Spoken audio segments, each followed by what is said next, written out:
guys! Welcome to our wedding!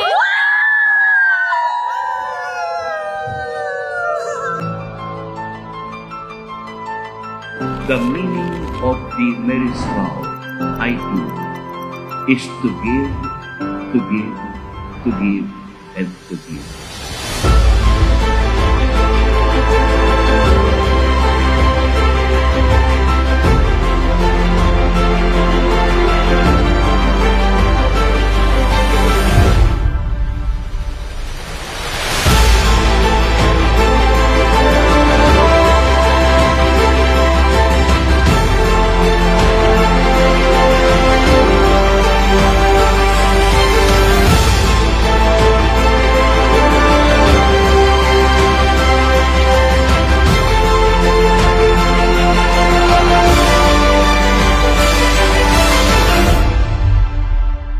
Mahal na mahal pa rin kita.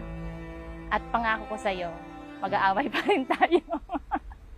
I love you and happy anniversary.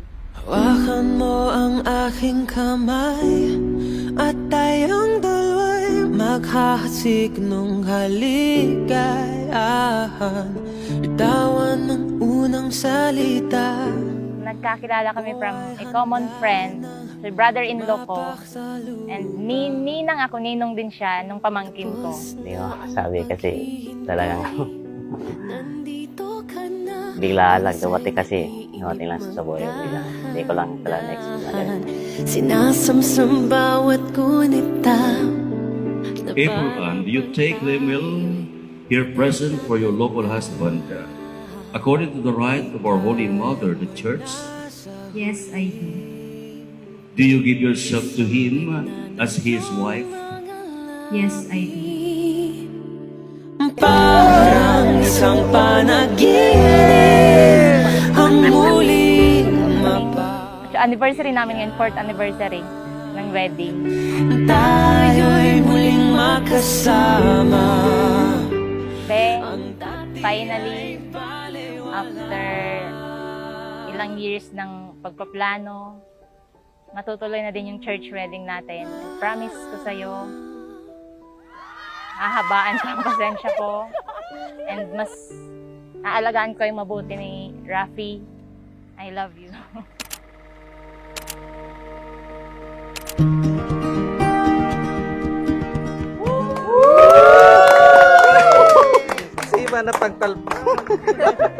Finally, the long wait is over for our church wedding.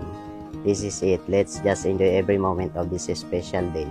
I'm giving you this watch, which symbolizes my love for you. That every hour, every minute, and even every second, my heart beats only for you. See you at the altar. I love you so much. Love, Bing.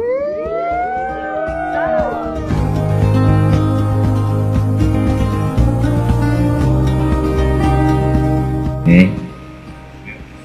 With this ring, as a sign of my love and loyalty, in the name of the Father, and of the Son, and of the Holy Spirit.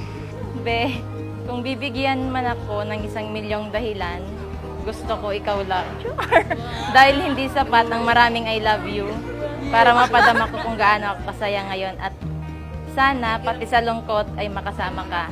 Sorry about your bad day, but you still the person that makes the sunshine in my life. I love you.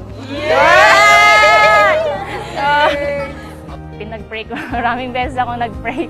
Kasi nung nag-pray kami ng ex ko, kala ko talaga magiging old maid na ako until dumating siya. And yung mga hiningi kong characteristics ng lalaki talagang nasa kanya.